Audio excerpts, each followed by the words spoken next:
अस्सलाम वालेकुम। क्या हाल है जनाब? ठीक हो? खरीयत है? लो जनाब, अपने लगदिਆਂ ਨੂੰ ढेर सारिया दुआवां ਦੇ ਨਾਲ सलाम है कि वाहवा दिनों बाद अज जनाब मेरी मुलाकात हो रही है, क्योंकि कोई थोड़ी मसरूफियात सी जिहदी वजह नाल जिहड़ा ना मुलाकात नहीं रही है। ठीक है जी। तो असी दोबारा इंशाल्लाह जनाब मेरी तुहाडे नाल फिर मुखातब हाँ। तो इंशाल्लाह जनाब मेरी फिर उस तरह ही जनाब मेरी बेहतरीन जी स्टोरी और बेहतरीन जी गल्लां और मुख्तलिफ अमूर तो इंशाल्लाह जनाब मेरी तजर्बे की रूह नाल इंशाल्लाह गपशप। तो अज जनाब मेरी असी ना तुहानूं दस रहे हैं कि हकीम लकमान ने जनाब मेरी अपनी बेटी नूं जनाब मेरी जड़ियाँ नसीहतां कीतियां ने 10 नसीहतां कि बई अपनी ज़िंदगी का तजर्बा उन्होंने 300 साल जड़ियाँ मुख्तलिफ दवाइयां दे नाल मुख्तलिफ मैडिसन नाल लोगों का इलाज किया, लेकिन वो उन्होंने सब तो बेहतरीन जनाब मेरी मुहब्बत और भाईचारा और फलूस और आपो विच मियाँ बीवी का जड़ा उसने सलूक है उन्होंने ज़्यादा तरजीह दी है बनस्बत के जनाब मेरी किन्नियां भी दवाइयां नाल जड़ा इलाज होंदा ना वो मुहब्बत नाल जनाब मेरी और आपो विच जड़ा सलूक है ना उन्होंने ज़्यादा तरजीह दी गई है कि बेहतरीन इलाज है ये कि घर दे विच अमन सुकून सुकून जी एक ऐसी चीज़ है कि वो कई बीमारियां वैसे ही जान छड़ जांदियां ने बल्कि लगदियां ही नहीं। वो जिन्नी भी अनारगी होवे दी घर दे विच जितनी भी घरेलू टेंशन होवे दी ਉਹਦੇ ਨਾਲ कई ऐसिया बीमारियां जड़ियाँ नहीं लगन वालियां वो भी लग जाएंगी।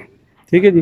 ये हकीम लकमान ने जनाब मेरी अपनी बेटी को नसीहतां करदे होए दसिया कि बेटा 4 जड़े मुफलस रिश्ते ने वो तेरा बेटा तेरा हामन तेरा भाई और तेरा बाप, इस तो इलावा अगर किसी नाल तू उम्मीद रखें तो बिल्कुल समझ लो बई तेरी जनाब मेरी गलत फहमी है कि होर बंदा कोई तेरा जनाब मेरी एडा सज्जन या एडा जनाब मेरी वफादार साबित होवेगा।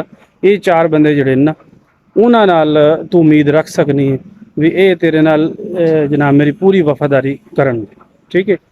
और दूसरी जनाब मेरी उन्होंने इन्हों तजर्बे की रूह नाल जिहड़ी गल दसी है कि आपो बीती मियाँ बीवी के 1000 इख्तलाफात होवन लेकिन घर की गल किसी शरीक नूं किसी दूसरे शख्स नाल शेयर करना या दसना जड़ा वो सब तो बड़ी गलती होवे दी, क्योंकि जिहड़ी घर की गल लोगों तक पहुँच जानी है ना वो फिर समझ लो भी तुहाडे घर च अमन नहीं पैदा होने देना। वो हमेशा हवा दी जाएगी और उस गल नूं आभारिया जाएगा वधाया जाएगा और मुख्तलिफ एंगल नाल जनाब मेरी तुहानूं बदजन किया जाएगा। ठीक है। और तुहाडी जिंदगी च कदे सुकून नहीं आ सकता जब तक तीसरा शख्स कोई बंदा होर जिहड़ा पिंड दा या कोई शरीक जिहड़ा ना वो विच पै जाए तो समझ लो कदे सुकून नहीं आ सकता।